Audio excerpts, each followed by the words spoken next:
been some really wild and interesting changes. Oh, something brand new for me, at least. The Leomord is back which one are you looking at? Which one are you looking at? I'm pretty sure we're looking at the same hero that was picked. It's a Leomord for S2G.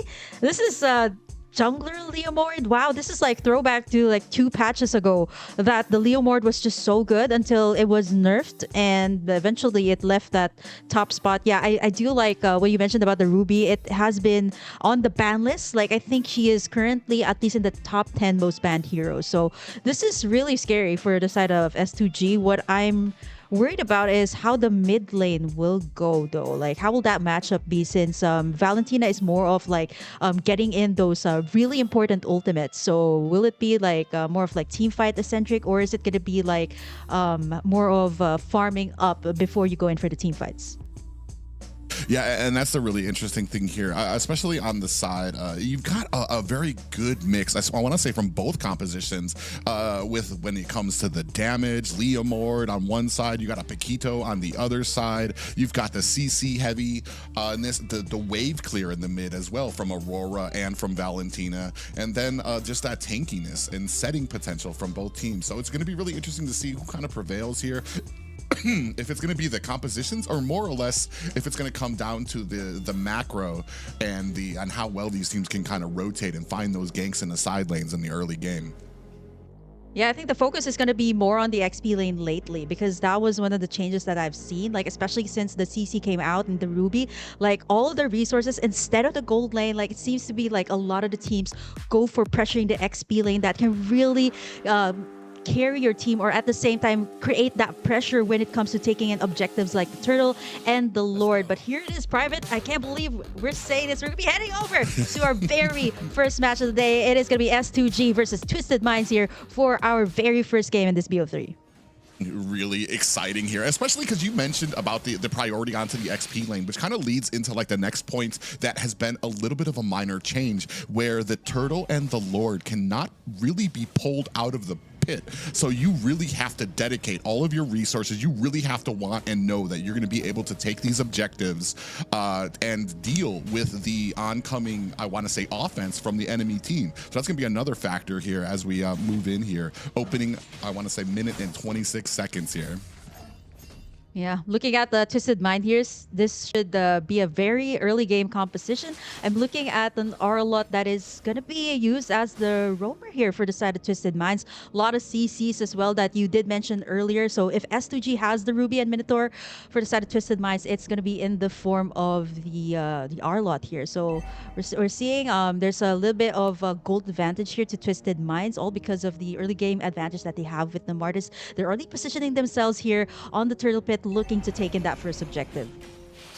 Yeah, and that's the thing with the Arlot. He actually underwent a few nerfs recently, but it didn't stop him from kind of claiming a seat in the meta. And you can see here we're already starting on the Lord. You see the Lord, you get a little bit of an example there. Turtle is not able to be pulled out of the pit or put to the side. So you really got to dedicate it. You really got to know. Oh, we do have that Phantom Steed is out. Turtle is down to about 10%. Whoa. Big pop-up lands onto Twisted Minds. Begin finds a kill onto Mike. Turtle is still out there fighting. And Soda actually able to pick up the Turtle. So they do, S2G do find a kill, and they are still continuing on. Twisted Minds kind of forcing in there. Soda in a little bit of trouble here. Doesn't have his Mortal Coil. Oh, he's going to use that to go ahead and get over the wall. Lunar chasing him down. Begin comes in with a flicker. Is that going to be it? And Soda goes down. Lunar picking up the kill right there. Wow, just when we thought that it's going to be calm before the storm, but you know what? S2G and Twisted Minds, you see the CC, the chain CC coming out from S2G, they were able to pull off a lot of these early games. Lunar as well, which is actually why the Ruby actually was prioritized here by the side of S2G. It's a good thing that Twisted Minds was able to at least take in the Turtle here. This is Soda that we were talking about, one of, I would say, the most seasoned, and at the same time, one of the most looked upon junglers for the side of the MENA region. I've actually seen a couple of his games, and yeah, if you give him the space to actually snowball here for the side of Twisted Minds, it could actually go downhill. But so far, S2G is looking really great in this early game. They can't keep up with Twisted Minds. Yeah, and that's the thing. The Twisted Minds able to get the turtle, but eventually, I mean, lost the fight. Took 3 deaths up there. So, I mean, you kind of final slash comes out as we're talking about. Karo in trouble there. Had a Frigid Glacier out there as well. Soda claims a death there. Beginnings gets found out in the bush and is going to go ahead and create some space. Yeah, they actually took that time to pick up that kill up to Karo. That would have been a really good setup though, but there was not any follow-up just yet. If the Ruby was there, it could have gone a different way. But let's take a look at this top side. It's going to be trouble here for the quad. They're looking. Sano. They smell blood in the water. And good thing for Sigibum, he saw it and was able to kind of back up, create some distance from that tower. And unfortunately, I want to say not a wasted rotation, but you spent a little bit more time up there and weren't able to actually claim anything. Here comes the next turtle up here as well. Yeah, I like the aggression here of S2G too. Like they were able to get in that early game that we kind of expected Twisted Minds to have. And here it is. Oh, final slash onto Karo. Yeah, He's at half HP. Final slash on Karo. And a lot of damage, already down to about half health. Is going to go ahead and heal himself back up. And they're taking this turtle to the edge of where they can. I think they're looking to kind of pull it out to get a reset on it right now. 4 members of S2G here trying to contest for it. And the turtle gets reset. This is what we were talking about. These little turtle dances now are a little bit more, I mean, you have to be very careful about it because you're pretty much putting yourself in harm's way, and now both teams able to kind of find a little bit of a advantage there. Final slash comes out on the kazoo. Here comes the Phantom Steed. Turtle down to about half health and pulled reset out again. Oh, this is gonna get, wow, I can't imagine the Lord fight at this point, right? This is gonna get really tricky though. Wow, nice tug in onto Soda though. Yeah, and a big pop-up onto the rest of Twisted Minds. Mauro finds a kill onto Begin. Turtle down to about 5% health. Mike running for his life. Is he going to be able to create that distance he's looking for? He's got a little bit of that shield and gets taken down by Kazoo. A great aggression by S2G. Able to get the turtle at the back as well and then push forward onto Twisted Minds. Yeah, S2G kind of understands that, you know, Twisted Minds has this early game. And if you compare the Leomord to Amartys, right? Like if you keep on giving Soda the space here to keep on farming, to keep on getting those resources, again, the early game could be a bit different here. But S2G kind of understands that. And if they see a clash, they will definitely commit. We're starting to see some pressure being made here on the bottom side. And Sano is just, we actually haven't checked Sano here. He hasn't picked up any kills yet, but he's been working on the top side and the bottom side here for the side of Twisted Minds. Yeah, and something new kind of coming into this meta too has been the tanky carry builds that we've been seeing. Over here you can see she has picked up that the belt as well. So especially with the amount of true damage that a carry is able to dish out now, I mean, tanky is almost the way to go. It gives you a lot of protection. It gives you, I want to say, a little bit of gank proofness, and you're still able to dish out a ton of true damage. Oh man, it's a low kill score here for both sides. I love how they're just trading in objectives here for Twisted Minds and S2G, right? They kind of understand that at this point, like Twisted Minds, if they aren't able to get that nice final slash onto at least 3 members, it is going to be a difference since there's a whole lot more CC here for S2G. They got a Minotaur, they got the Ruby, and at the same time, they also have the Valentina here that is picking up the ultimate here of the Aurora, which is a really big factor when it comes to the team fights here for Twisted Minds and S2G. Yeah, and that might be part of the frustration now for Twisted Minds when it comes to trying to get that final slash. Oh, as I talk about that flicker into a final slash, Begins able to get out of there, but it doesn't look like Kazoo. Oh, I speak again. He is able to get out of there, followed by the healing from Koro on that Minotaur, able to top him up and give him a little bit of an escape there. But this is going to be possibly a turtle for the side of Twisted Minds. Nope, speak again. S2G coming in here, the aggression. I'm not even sure who that turtle actually went to, but actually went to Twisted Minds. Engaged. Blazing Duet is out. Mauro finds a kill on Nakaro. Kazoo finds Mauro, and Sanu with his first kill of the game. Now 2 kills onto S2G, starting to build up that marksman from that carry. Yeah, we were just talking about Sano earlier. I kind of called it saying that, you know, we haven't checked this marksman yet. We haven't checked the carry yet. And this is the kind of thing, right? I was expecting that the carry will definitely have a harder time up against the club when it comes to the range in the early game. But S2G was so busy picking up these fights that Sano was left unchecked. And he was just free farming on the top side and moving over to the bottom side. Now we can finally see the items that were purchased here by our players. And taking a look, it is, of course, Sano leading the gold lead here. 6,372. 300 more than the Claude here of S2G. That is big. Yeah, and already has that endless battle, whereas Claude is picking up his second item as well. So, I mean, we're going to see, and that's kind of like when it came to that fight and the amount of CC, Sano kind of in the middle of it, able to withstand all of the damage that came out and still spitting out attacks with that speedy light wheel. So, I mean, and that's just kind of the value you get out of this tanky carry. You cannot leave it unchecked because then you have something that is so hard to kill and dishing out so much damage into the late game. You're going to have an answer for it. Yeah, the carry here, one more, that will be a killing spree for it. You know, the thing that Twisted Minds did is that when S2G is a little bit too busy when it comes to the clashes, right? You see the chain CC coming out from the Minotaur and the Ruby. What Mike Sama has been doing is creating a space here for Twisted Minds. You see his two turrets have already been taken in, and it just created so much space here for Twisted Minds. And S2G, they're also going to be answering it out here, trying to take in this top side tower before the first major objective of the game. It is going to be the Lord here. Enhanced Lord going to be happening in 12 minutes, but now I think Twisted Minds is actually not going to be wasting any time. They're going to be starting up this Lord. Yeah, they have the advantage that they want to kind of keep it here, but as you can see, S2G, as soon as the Lord spawns, I want to say great presence of mind. Oh, we do have a Phantom Steed out there. Maro does use that flicker. Final slash is out, and a big pop-up land. Soda finds a kill onto Karo, the roam of S2G, and that's going to go ahead and back up the rest of S2G as Twisted Minds looking to get a free Lord. But you can see S2G down a player, but still aggressive, trying to make sure that they have their presence felt here, making them wonder, especially like we were talking about, you cannot take this Lord too far onto the side. Down at the bottom, Mike finds a little bit of damage onto Kazoo. Maro in trouble up at the top, and looking, gets pulled in by that I'm offended from Lunar, down to 10% on this Lord. I don't even know. I'm pretty sure Twisted Mind's going to be able to scoop that up. Soda with the kill. Ooh, with a tiny bit of health there. Lunar is in trouble. 10% health. Here comes the Phantom Steed, and then that new passive from Coffin does not save him. Mike in trouble, gets taken out by Kazoo, and it does look like Sano going to be able to get away with that flicker and a dash out, but not probably going to be able to protect this tower. Oh. They are doing their very best. Actually, look at the damage coming out from Sano, forcing the rest of the members of S2G to actually back away. Nice tuck in, though.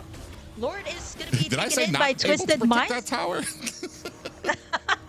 Well, it is still there. Half HP. Bottom side, Lord is going to be marching down that side. It's not the enhanced Lord yet, but this is going to give the time for Twisted Minds to actually create a space. Top side, mid lane. They're trying to defend it, and there you have it. Sano on a killing spree. But so does CG Boom. He is also shredding a decent amount of damage here up against Twisted Minds.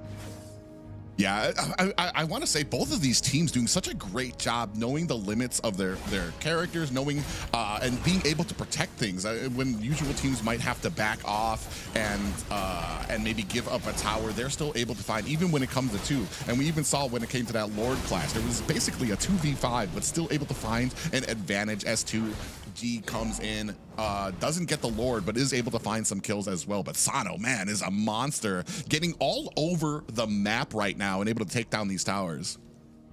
Yeah, at this point, I wouldn't be surprised if like almost 100% tower damage comes from Sano here. He's already worked on the top side, bottom side. I mean, the entire map. He's already taken in a lot, and this is really good, right? He hasn't been shut down just yet by S2G, and that's something that they need to do right now before this enhanced Lord that will be spawning in the Land of Dawn real soon. Let's take a look at the items here. Oh, wow. Look at the Claude, too, of Sijimum. He has taken in the Demon Hunter Sword and the Golden Staff, so these are the key items coming out from the Claude. So this should also be a problem for Twisted Mind. I love how they're being aggressive here for S2G, right? Even though that they weren't able to take that Lord, they were willing to take those fights. Yeah, and it is really amazing. And Sano sitting at about 10k. Basically, I want to say full build when it comes to the damage that they need. Just basically a golden staff and an endless battle needed to really... Oh, Maro with the concealed play finds a final slash on the two members of S2G. They're going to go ahead and flicker their way to safety. This is the thing about Maro, right? Like, once you get that final slash and then you combine it with Aurora's ultimate, you've seen it in the Lord class earlier, and it was actually what won Twisted Minds that objective But right now, it's just going to be a dance between these two teams, clearing out the waves, making sure that they have the right space when it comes to this Lord take. But looking at the map here, again, the map control is going to go to Twisted Minds. They definitely have the better position here for the Lord, but we have massive CC here from S2G. If they can get that nice Minoan's Rage, and then you combine it with the I'm Offended of the Ruby, this will be a good type of play or an epic comeback that can come around from the side of S2G. Yeah, you see Caro coming up here in the front, trying to check on the status of the Lord. Cuffin in a little bit of trouble. Gets caught under the tower, but they reverse it, and Kazoo actually gets caught, and that means S2G does not have a retribution for this Lord, and Soda's going to go ahead and start on it. Oh, that was big for the side of S2G, or rather Twisted Minds, because the outplay coming out from Cuffin, he still had that passive, because he was trying to go for the pickoff, but then it just backfired on the side of S2G. They're going to have to take this Lord. This should be a free Lord, though, for the side of Twisted Minds. Yeah, it does look like you can see Mike and Maro doing a good job of zoning out S2G from this Lord. And yeah, and that's the thing is, it was kind of questionable there just because Kazoo went in and Aurora still had that, Cuffin still had that passive. So, I mean, even if you get the kill, you're going to have that Ice Form to compete with while you're sitting underneath the tower just taking hits.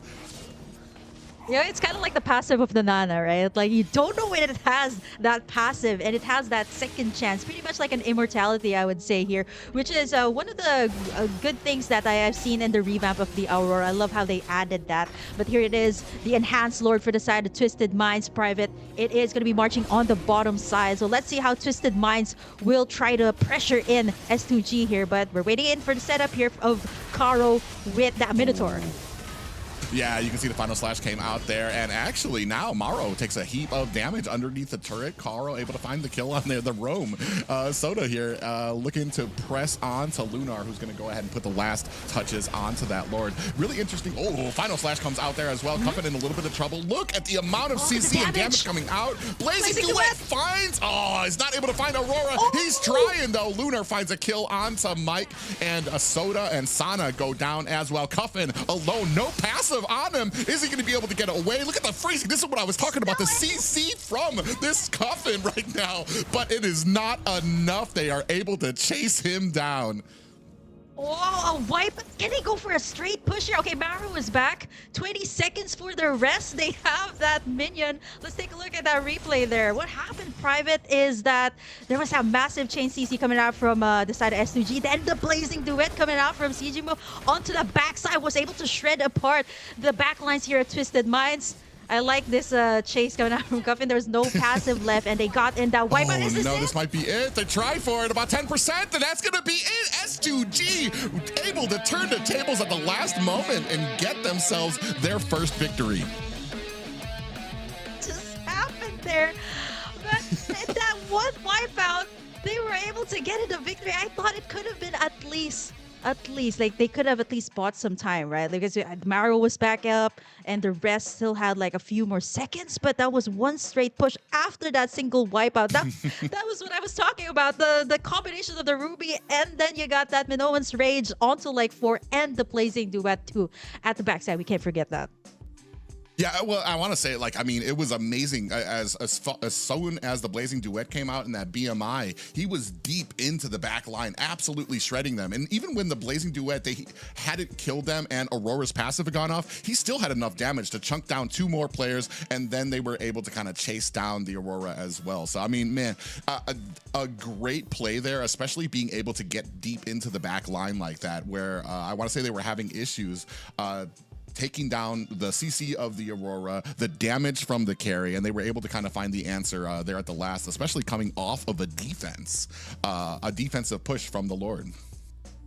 Yeah, actually, it was nice that the carry there flickered out. Like, even Cuffin was pushed back in because they saw the massive chain CC, right? I thought it could have gone to Twisted Minds, but what we didn't notice was like the main thing that was really hard for Twisted Minds there is that they didn't notice that Blazing Duet. Like, if Sigibum didn't pop that in onto the back